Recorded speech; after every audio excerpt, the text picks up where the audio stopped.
Wengane zakwethu, yazi zabuhlungu iy'ndaba. Yabona bafethu lento eyenzeke lapha eMlazi kaV.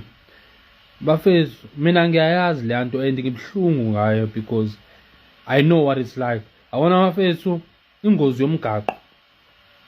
Ngale kokuthi abanye bathini bathi hlampe bebephuzile, drunk driving, washa kwacima. At the end of the day bafethu, at the end of the day, I can tell you now ukuthi mina bafethu, it's deeper than that, guys. Lento yenzeka lapha kaV bafethu, it's deeper than that. Abantu abahlala kaV bangakutshela lento engiyishoyo.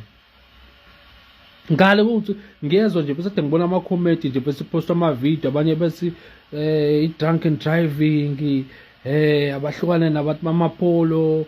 Bafethu, uma into engakazi ku-affect in any way, kuzoba lula ukuthi uphawule ngale ndlela ade ngibona ama-comment kuphawulwa ngayo.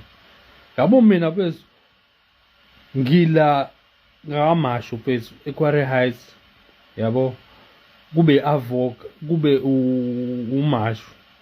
Abantu abakuleyo area bayawazi ama-robots engikhuluma ngawo bese up between uB no D bese kuba e-bridge. Mawuqhamuka ePinetown noma usaqhamuka ngawo Gateway or ePhoenix, ePhoenix, yeah, uzohlangana nalowo mgaqo leyo oyi-cross road wama-robots. Mawuqhamuka uNandi Drive ungasethe kune-hospital uzongena kamasho, uzowabona lama-robots engikhuluma ngawo kuDumsani Magana. Iy'ngozi zenzeka time na time. Mina ngi-victim, uyayibona leyo nto leya. And ngizokutshela mina, yabona ngoba mina seke nga-experience leya nto leyana. Laphana bese uma kwenzeka ingozi ingqondo iyahamba, yezwa, uphazima kweso. And mina-ke sihamba nolova, it wasn't ukuthi kwangashitshizwa, kwangenziwe lutho nje, yabona, kwangenziwe lutho. Ngikutshela ukuthi bethu leya nto bese into spiritual leyana bafethu. And abantu bokublenywa laphana bethu abantu abangafuni ukuyolanda abantu basemakubo mekade belahla imphefumulo yabo emgaqweni. Ngiyazi abantu siney'nkolelo ey'ngafani, izinto ey'kanjani, but engikushoyo ukuthi bafethu it deep leya nto leyo. So abantu abayeke bese bekhuluma indaba yokuthi hayi bebedakiwe, kanti ulindeleni uma ukuthi drunk and driving wara. Bafethu, even if kuthiwa kunjalo bafethu, imindeni yalezi ngane bafethu ibuhlungu, yabo, ibuhlungu.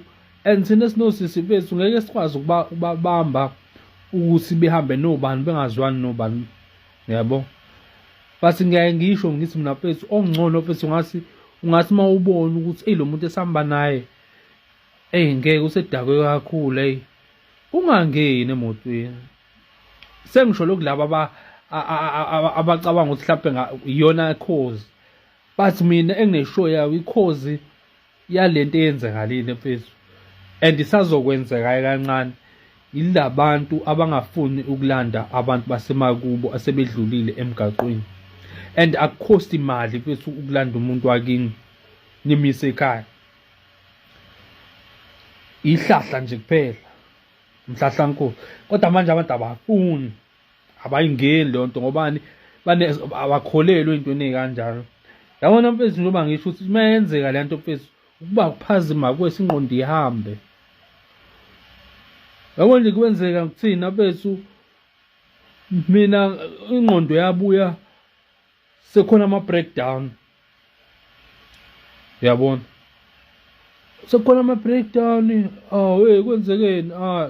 Yabo, but omunye umuntu ngeke understand lokho ngobani abantu banezinto bakholelwa into engafani. Basibuhlungu le nto enzekile bafethu.